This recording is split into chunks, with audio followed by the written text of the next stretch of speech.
One of the facts of American life these days is that many prescription drugs are now household names. Both doctors and the public want to reach for the newest prescription drug. You can't sit down to TV at night and not see a half a dozen drug company commercials. Millions of Americans watch the ads and then ask their doctors for prescriptions. The reason we're seeing so much consumer advertising is because it works. They do it by telling people, ask your doctor. They can sell us almost anything.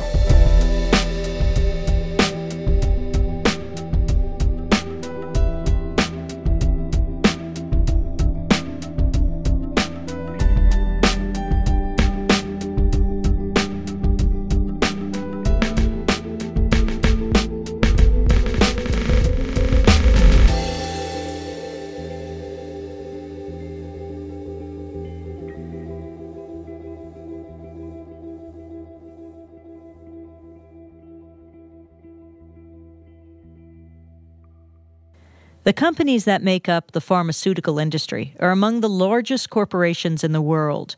In 2004, their combined global sales were over $500 billion, with Pfizer and Johnson & Johnson leading the pack. Together, these businesses have come to be known as Big Pharma. In the U.S., the core of Big Pharma's immense profits is from sales of prescription medication. And since these drugs can only be prescribed by medical professionals, most of the industry's promotional and marketing activities are directed at doctors, pharmacists, and other healthcare providers. The companies of Big Pharma hope these campaigns will lead to new prescriptions for their brands. In recent years, Big Pharma has pushed its way into the traditional doctor-patient relationship and found a new way to increase sales by targeting patients directly and independently, largely through television advertising. Do you know about the purple pill called Nexium? I know. I know. You should know about it too.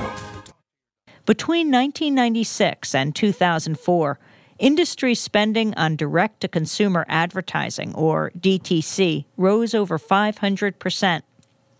Now, even before walking into their doctor's offices, patients have already been exposed to millions of dollars worth of persuasive advertising that encourages them to ask their doctor how a particular brand of drug might help them.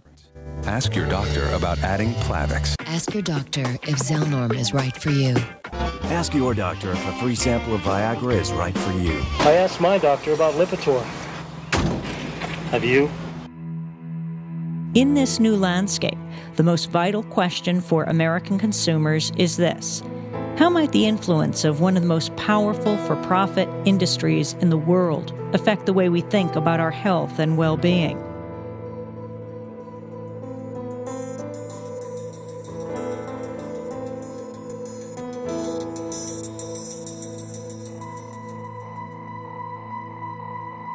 With Celebrex, I will play the long version. Ask your doctor if Celebrex is right for you. As these pharmaceutical companies move prescription drugs into the consumer arena, as they become consumer products, they advertise them quite differently. And what they do is rely on all the same practices and conventions of conventional product advertising. It's so good to have my enthusiasm back. I'm enjoying things again. And it's because of Enbrel. They began trying to create brand identities for these products. What branding is about is trying to create an emotional bond between a consumer and a product, which is a very different kind of relationship than we've ever had to our medications before. Any doctor can tell you about patients that come in with a list of medications that they want. They clearly all came from advertisement that they see on TV. And if you watch the evening news, for example, it's all advertisement for prescription drugs. What's the weekend hold in store for you? Ask your doctor if a free sample of prescription Cialis is right for you. And patients come in asking for things they don't even know what it's for, right? Women who are coming in asking for Cialis or Viagra or other things, and they don't even know what they're for. So this becomes not a rational reason for taking a medication. This is not so much about the efficacy of the drug, but about our emotional response to the kinds of social meanings they have attached to that product. Join the millions of people with asthma who have discovered Singulair. I just want to play. Play! You have these ads that are sort of ephemeral kind of images unfolding before you.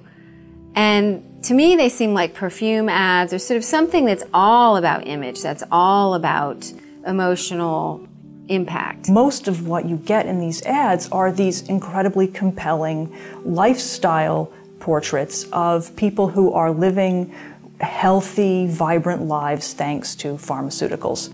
You don't really ever see the medical condition represented. You don't see people suffering from the ailment that they supposedly suffer from.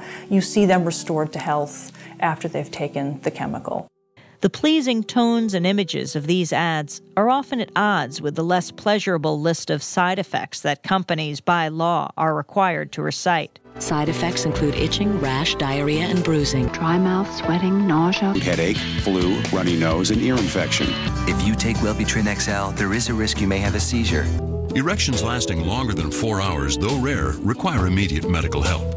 So I think one of the things that gets misrepresented by these ads is the safety of the drugs. While you get the major statement about risks, you get an incomplete picture of the drugs.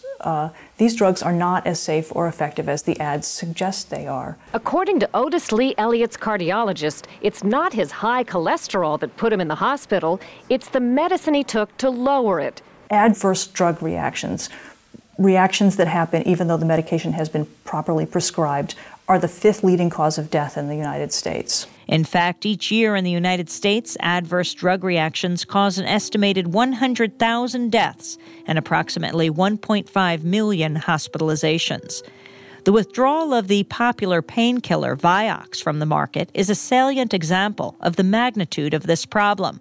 Merck said today that data from a clinical trial found an increased risk for heart attack and stroke. The arthritis drug may have caused 160,000 heart attacks and strokes. 20 million Americans took Vioxx. Vioxx relieves arthritis pain. Often, some say, unnecessarily, in response to advertising. Vioxx is a superb example of what happens when you over-promote a drug, when doctors especially over-prescribe a drug as a concept of promotion and give it to people who it's not indicated for, who they could have been given very cheap older drugs which would have worked just as well. And then because the drug is only out for a few years, you then discover when it's used in lots and lots of people that it has side effects, some of them fatal, that you didn't know about. Ask your doctor or pharmacist about Vioxx. And in 2000, more money was spent promoting Vioxx than Anheuser-Busch spent promoting Budweiser, than Pepsi-Cola spent promoting Pepsi. I mean, that's a lot of money. The industry group Pharma defends direct-to-consumer drug ads, saying they educate the public and get patients to doctors for treatment. I almost feel sorry for people who try to defend the advertising as education because it's so preposterous. I mean, come on. You know, is it education when Nike, advertises its shoes? Like, now you know how to, cover up your feet and get from point A to point B. That is not what a 30-second television ad of beautiful people playing in the flowers does. Also, it's self-evidently absurd to look to a company for impartial, critical education about a product it sells. The thing is, we're not talking about whether a patient is drinking one cola versus the other. I think very few people would care if their grandmother drank Pepsi because she was being diluted by the advertising, right? Or they just had better commercials. And I think because we're talking about patients' health, that it's a very, very, very important issue.